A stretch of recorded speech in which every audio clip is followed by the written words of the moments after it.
Our next event is Panel Discussion, a platform where the masters and seekers meet and gratify their thirst for knowledge. Today's topic of panel discussion is Yoga is the need of the hour.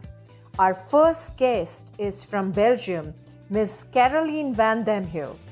She's an adult psychiatrist and a family and systematic psychotherapist. In 1995, she started to study neurosciences at Brandeis University. She has been working at the Brussels Night Hospital, specialized in the psychosocial rehabilitation of patients suffering from chronic psychotic disorder. She shares the vision and the human being should be regarded in all their dimensions: biological, psychological, spiritual, and ecological. She has been studying and practicing Buddhist meditation. We also have with us Dr. Tarja Kallio-Tamminen from Finland. She is a philosopher with master's degree in physics. Her research is focused on conception of reality on interpretations of quantum physics. She is interested in the role of human beings within nature. Her firm, Kalpataru, is centered in philosophical practices, yoga, philosophy, and meditation. During the past 8 years, she has cooperated with neuroscientist Andrew and Alexander Finkel-Kurtz in a project called EEG Guided Meditation. Today we also have with us Francoise Barbara Friedman. She's a founder and director of Birthlight. She is PhD from Cambridge and she is still active in medical anthropologist at the University of Cambridge, where she holds an affiliated lectureship. While working as a senior yoga teacher and yoga therapist specialized in the area of reproductive health for women and their families, she initiated a prenatal yoga module for yoga therapy diploma course created by Dr. Robin Monroe at the Yoga Biomedical Trust, London in 1995, followed by postnatal yoga and well-woman yoga. She has pioneered a style of yoga accessible to all women, irrespective of their level of fitness and background, with a focus on prevention and integrated maternity care. Birthlight, a UK-registered charity, originated in experimental Cambridge-based classes with the aim to enhance well-being during the prenatal continuum from conception to year 3. For this purpose, she pioneered equinatal yoga, baby yoga, and a yoga-based approach to water parenting. Birthlight is an acclaimed international training provider with an extensive network of trainers, teachers, and members, including health professionals as well as yoga teachers and therapists. She has authored 10 books on yoga and contributes to Yoga General. She is a long-standing member of International MERS Society of Prenatal Mental Health and the Society of Psychomatic Obstetrics, Gynecology and Andrology, the Journal of the Pre- and Postnatal Psychology and Health Association, among others. Besides speaking at international conferences, she conducted Birthlight conferences at Cambridge, London. In the panel, we have Mr. Jadranko Maklic from Croatia. He is Yogacharya, yoga and Ayurvedic therapist, teacher of Transcendental Meditation and Maharishi's Vedic Science. Manoshadi Bhishagacharya, a herbal scientist, president of Institute of Yoga and Ayurveda. He teaches yoga in Europe, America, India and China. He gained knowledge about yoga from Maharishi Mahesh Yogi A.G. Mohan, direct disciple of Shri T. Krishnacharya, Maharishi Swami Devmurti Yogacharya, Dr. Mukund Bhole. He wrote 6 books about yoga. Also, he has experience with the application of yoga and Ayurveda to sports, tennis, football, driver, judo, volleyball, etc. For teaching yoga, Jadranko is cooperating with Maharishi Academy for Vedashiv Craft, Morarji Desai National Institute of Yoga, India, Bharatiya Vidyapeeth Deemed University, European Yoga Federation, and World Movement for Yoga and Ayurveda. Today's panel discussion will be moderated by Dr. Vikrant Singh Tobur, convener United Consciousness. Dr. Tobur is an acknowledged trainer, academician, scholar, writer, and a management consultant. He's a freelance trainer and served the cabinet ministers of state, MLAs, police officers, and tycoons of the business world. His aim and objective is universal brotherhood and happiness through harmonizing the knowledge from the ancient scriptures into our lives. So I welcome all our guests for panel discussion. Namaste, everybody. I invite, with all due respect, from audience from all parts of the world and our respected guests. We acknowledge your presence, Jadranko ji. Thank you very much for being here. Francis ji, thank you very much for being here. Tarja ji, thank you very much. And Dr. Caroline, thank you very much. So, a beautiful topic today on an excellent occasion. Topic is yoga is the need of hour. We in this world have different type of people and different type of practices connected with yoga. Some people consider yoga more or less something which has to do with stretching only, and there is another group of people who believe yoga and spiritualism is either for the retired people or the retarded people. So the question comes here is yoga really the need of hour? So I will directly come to the question, and our experts will help people from all parts of the world to understand why do they need yoga. So let's begin from the beginning.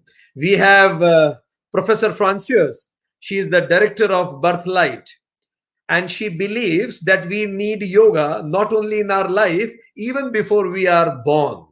So I will request Professor Francis to just begin this discussion with telling everybody whosoever listening us from, we have registrations from more than 50 countries of the world, and people want to know what does that mean when you say that people need yoga even before they are born, leave alone when they are alive on the planet in physical form. Over to you. Thank you, Dr. Vikrant. There is more and more research showing the impact of fetal consciousness, even, we can call it. The fetus is developing in the mother's womb in interaction with the mother, and the father's presence is there as well. So even pre-conception, but mostly during pregnancy, there is a potential for influencing not only the health, but the spiritual well-being of the new person who is being created. And if the parents start doing yoga at this time, it has all sorts of benefits: physical, emotional, psychological, but also spiritual, because we're creating a body and a soul at the same time. So the teachings of the Vedanta and the teachings of modern scientific research about fetal development are merging more and more. And we, through the placenta and through the nervous connections with the vagus system between mother and child. So yoga needs to start at this time, at the beginning of life. Thank you very much, Professor Francis. She, in nutshell, summarized that if you don't do yoga when the child is born, then you will continue the same pattern. As at times they say, we are the victims of the victims. So parents, they transfer their fears, their concerns, their stress to their next generation, and the journey continues. So we need to be more conscious, and she used the word called fetus consciousness. It's a beautiful word, and we will be further talking about it. But as a quick remark, now I'll go to Dr. Caroline. She has been practicing psychologist in a big hospital in Brussels. And Dr. Caroline, we will be very happy to know from you that why youth, because you interact with people from different age groups. Youth of the world wants to know it's the time for them to have fun, partying, get together. Why should I be engaged in yoga?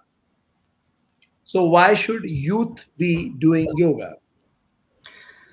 Well, I think I see that, I mostly work with people who suffer from psychotic problems, from psychotic disorders. And as the previous panelist said, I think childhood is really important. And many of my patients have had trauma in their childhood, even probably during pregnancy, and so it continues and gives symptoms when they are growing up. And of course, I see the people who suffer very much from mental illness, and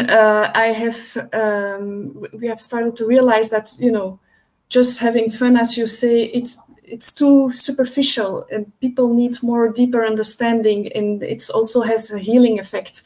And so I started a few years ago to meditate with my patients.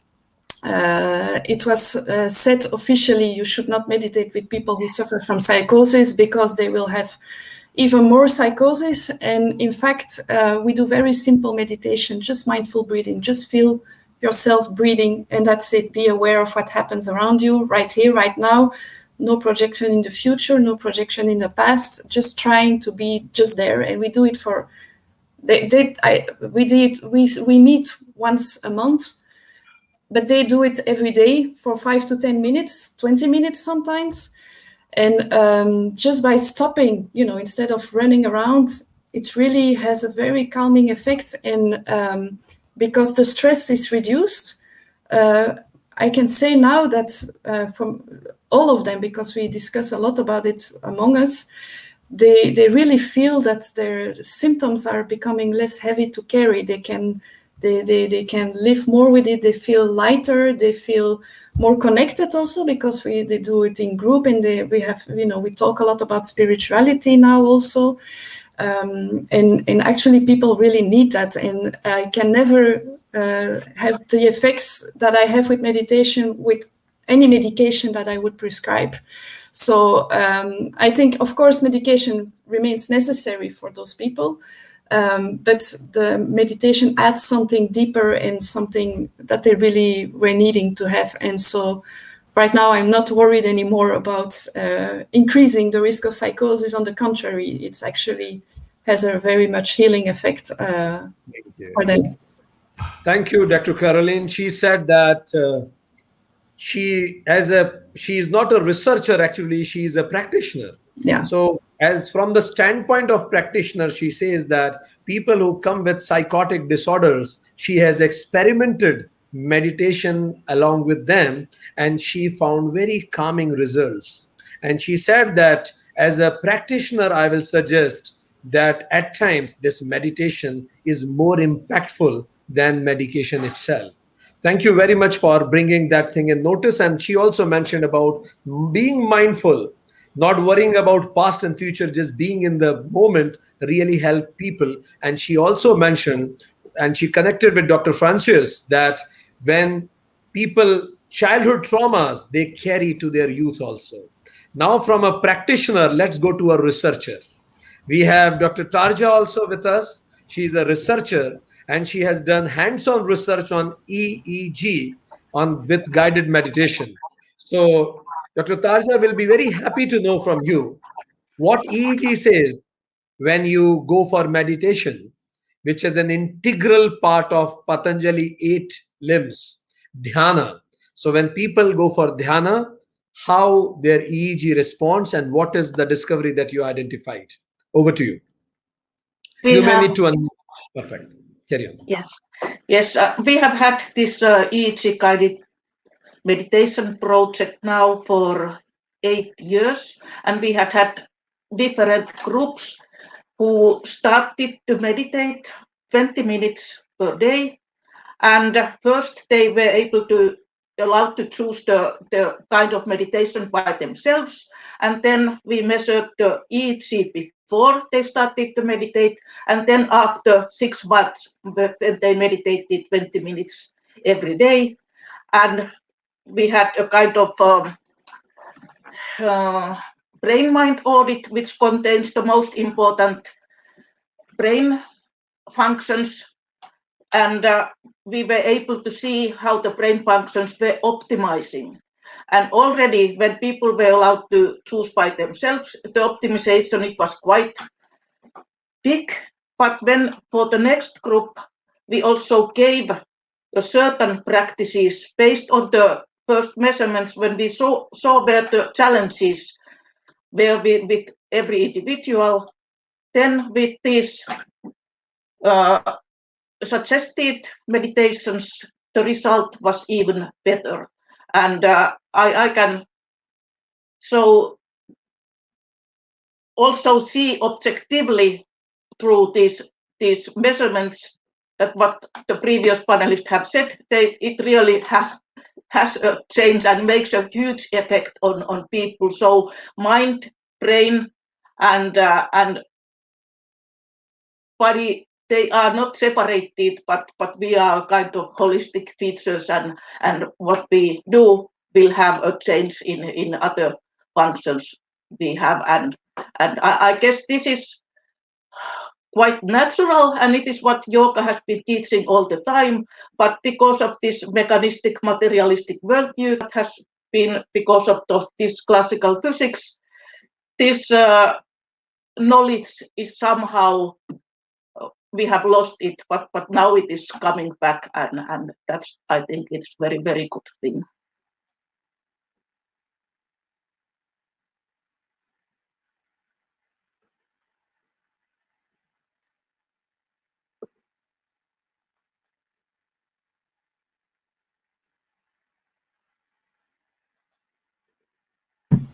Excuse me, Dr. Vikrant, you're muted. So Yes, thank you, Dr. Arja.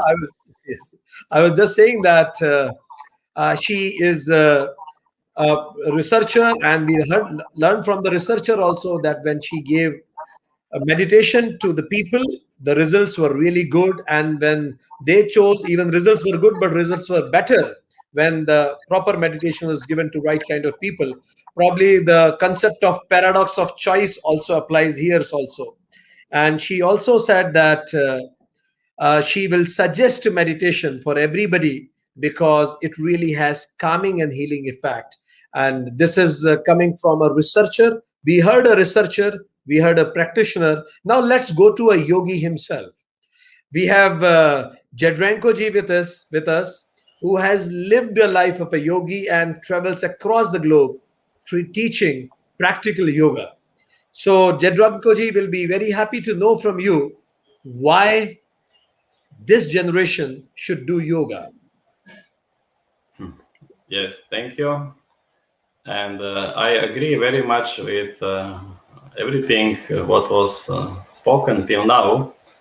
And we know that in the mother's womb, in the ancient tradition, in the Natha yoga tradition, they say that already the baby, when it is in the mother's womb, is chanting the mantra Soham. Means it is fully recognizing its unity with the God. And then God is pleased and to let the child come to the planet Earth, to come out from the mother's womb.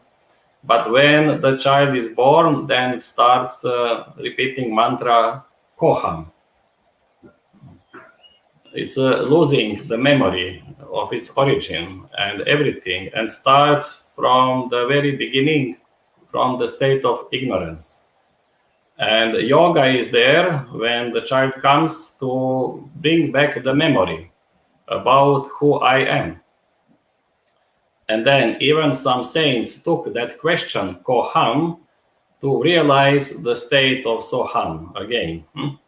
Like Ramana Maharshi and some other saints. These are some basic existential questions for our life. When I am here, who I am. Many times we don't think about that because we take for granted we are here, but we accept our ignorance about ourselves and we are living.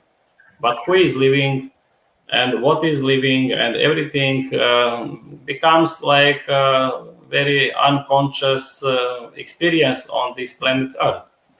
That's why yoga is very important to give us experience of our state in the pure state, tada drashtu svarupe avasthanam, that we realize our true nature, who I am, or the state of samadhi. And the samadhi is not the goal of yoga, not the end of yoga. It is the beginning of yoga.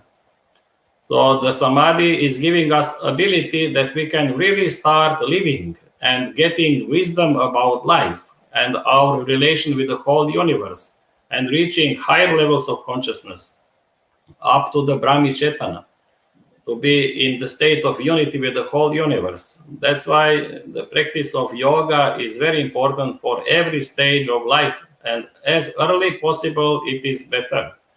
Then we are prepared for life, and then we can really enjoy our life in our on all levels, on the level of our professional choice, what we do, and everything gets a purpose and the meaning, and the life is lived in the fulfillment, and the health is the consequence of that. Mental health, physical health, spiritual health on all levels. So that's why this is very important, and all the practices of yoga are very precious. Yes, thank you, Jadrangoji. Jadrangoji used a beautiful terminology from Natha Yoga tradition. He said that in the womb, child says Soham, I am that only. But the moment child comes out, starts saying Koham, who am I? And probably this is the big question for the whole generation and for everybody. Who am I? And that's why people love those people very much, and who understands them. So people say he understands me very much, and that's why I love him. Because if I don't understand me, at least somebody is understanding me. So the moment I start understanding self, many things about me will get resolved. And that's why in Sanatan tradition, when the child is born, the first thing we say in the ear of the child is called Aham Brahmasmi. You are that only. You are that Brahman, so that you do not get trapped into the limited identities, and you have a better, fully functioning life. Would come to Professor Francis again. In your research, in prenatal yoga, in your practices of prenatal yoga, what kind of impact, in brief, if you can tell, does it have on the relationship of parents and kids? You may need to unmute.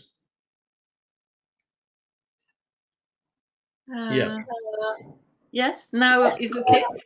Yeah. Yes, yoga has a great impact if it's done through the breath.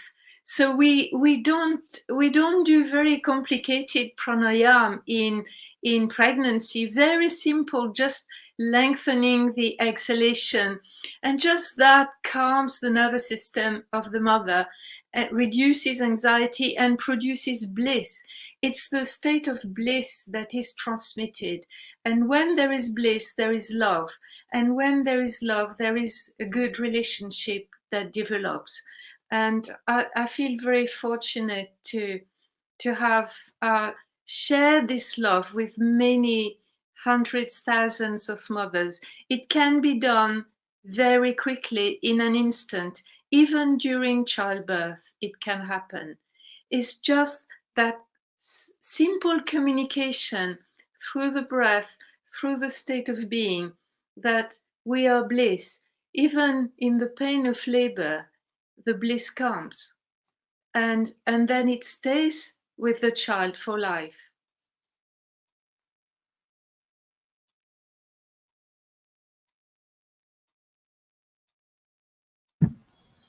Eternal breath is our eternal partner. We were born when there was breath, and we will die when there is no breath. So breath is our soulmate, actual soulmate.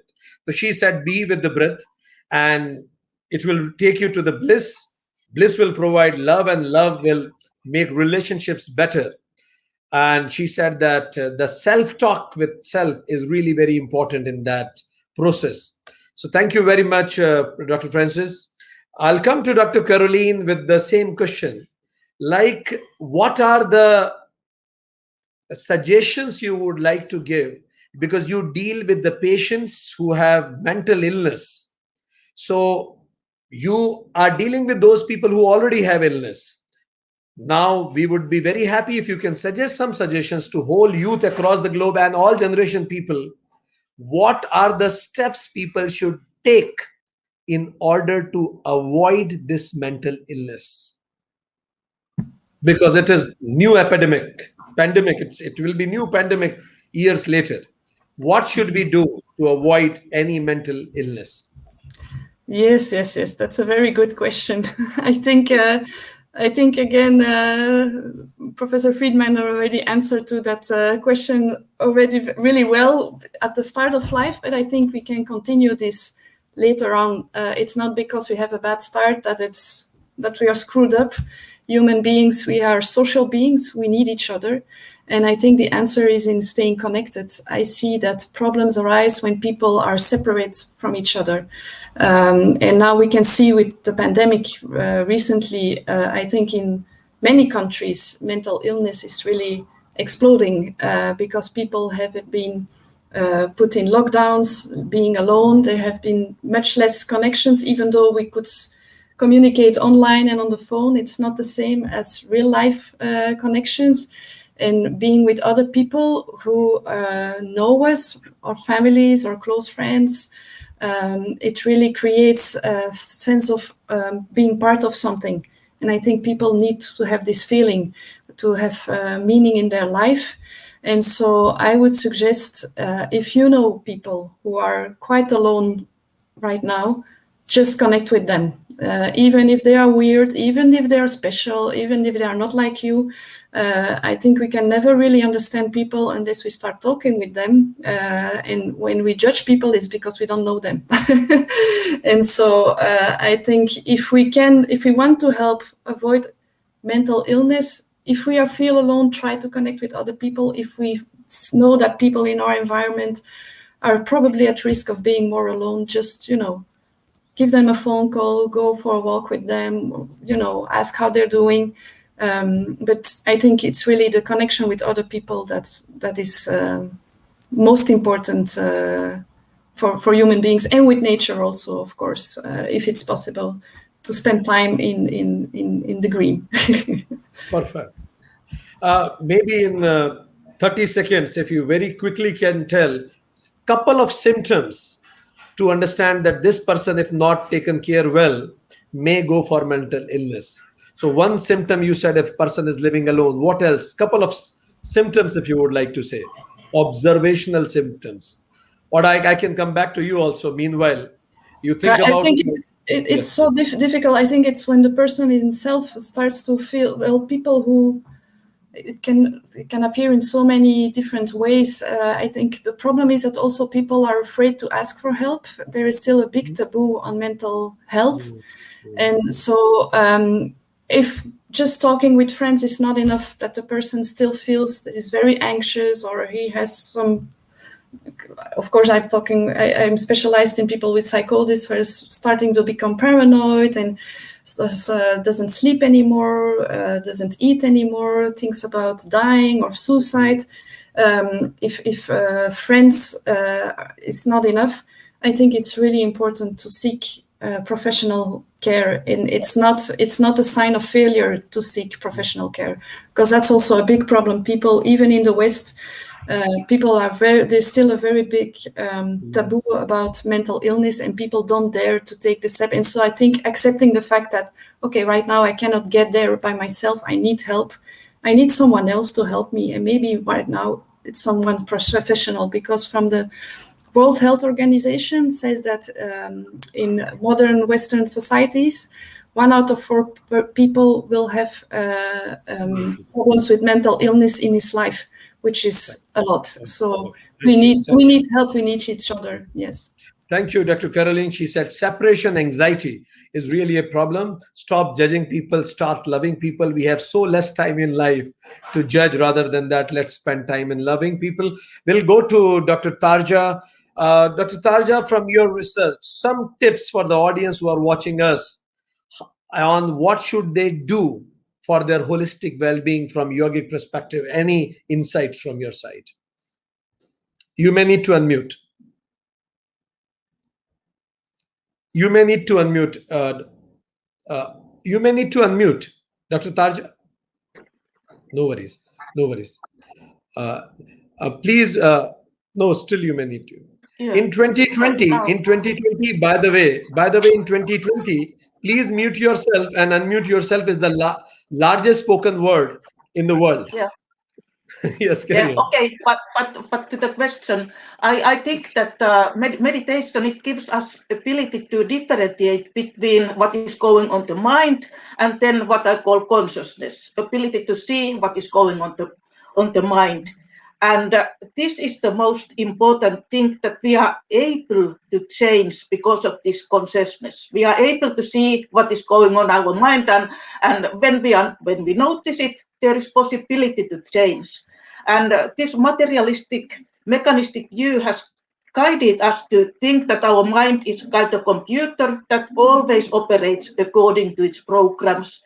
But this current knowledge, it now helps us to see that there is possibility also for changes to happen. So systems, they are able to change when they are interacting, and instead of always using the autopilot, we can apply to our inner wisdom, deeper awareness that enables us to change and develop.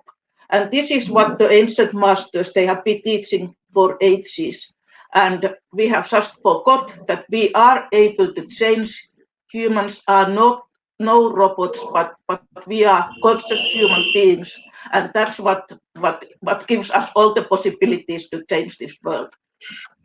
Thank you. Dr. Tarja, being a quantum researcher, quantum physics researcher, she says that hold on, you are not robots, and come back from the journey of materialism. You are a conscious being, live life consciously. And the means to live life consciously is go inside yourself through meditation. Jadrankoji, what kind of meditation a beginner should begin with? If a person does not know anything about yoga, how should he proceed? Some practical tips, very practical, so that people can apply it tomorrow morning. Yes. So, regarding meditation, it's very important because it allows you to connect with yourself.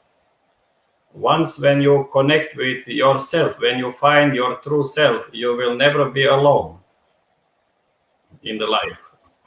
Even staying on the top of the mountain, you will never feel alone because you are together with the whole universe, because you feel connectedness with everything. And this means that what you need to do is go beyond all the activities of your consciousness. And Yoga Chitta Vritti Nirodha means transcend and go beyond and realize that state of transcendental consciousness. As I am teaching transcendental meditation, and this is a very good method and scientifically proven to give many benefits to the life of a people.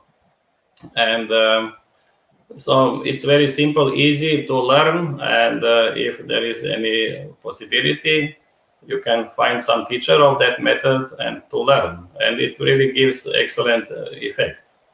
And also, you know, in India, it's a very ancient tradition from the Vedic science, and many great saints were speaking about some words which bring that quality of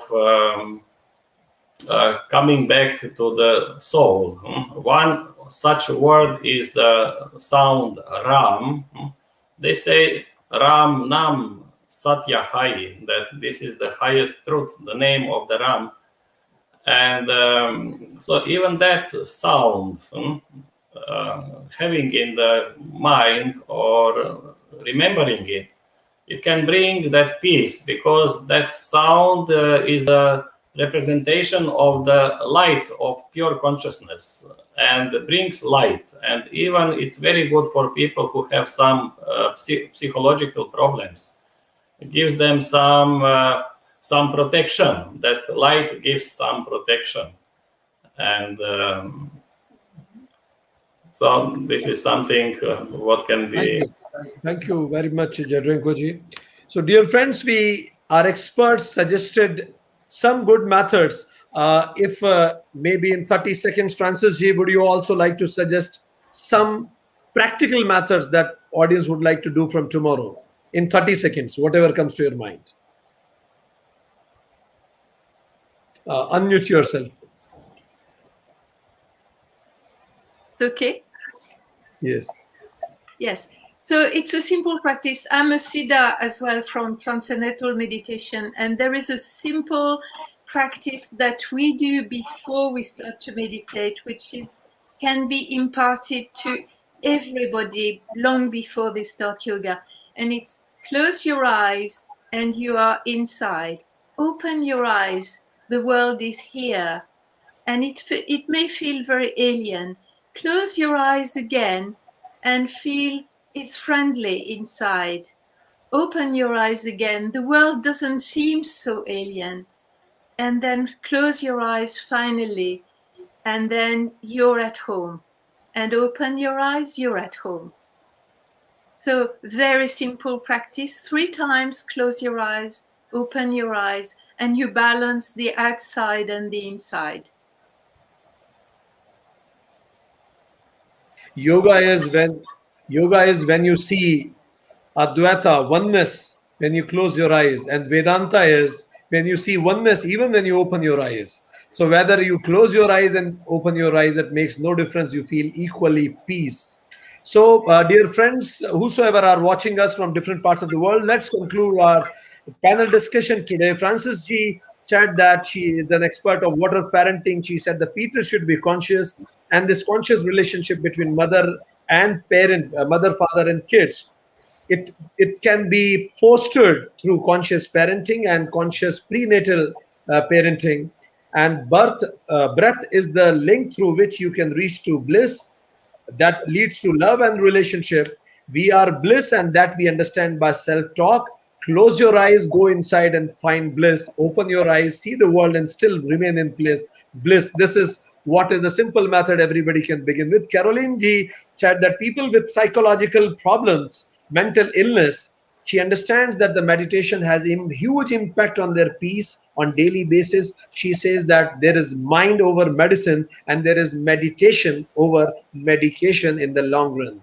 Separation anxiety can be removed when you stop judging people. Whosoever whom you find outside around you, whom you feel is alone, go and talk to him. Never judge anybody. People who are sleeping less, who are eating more or too less, they may be matter of your concern. So even people who don't eat at all.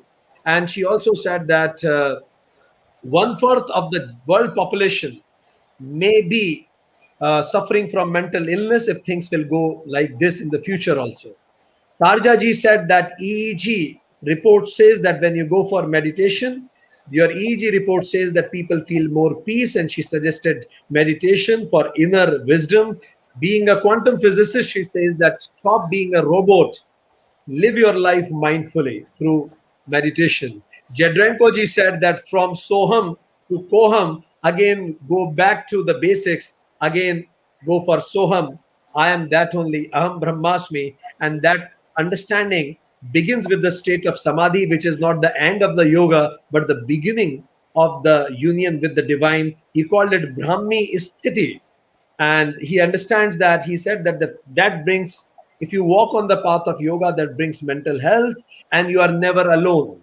Because alone also says all is one, all one. So you read it like this, that we are one only. And he said that transcendent the modifications of mind. There are many methods like transcendental meditation or chanting a powerful mantra like Ram Nam. Thank you very much, respected experts, to be here. And I hope that audience will be certainly benefited by this energetic discussions and your expertise. Thank you very much. Namaskar. Thank you.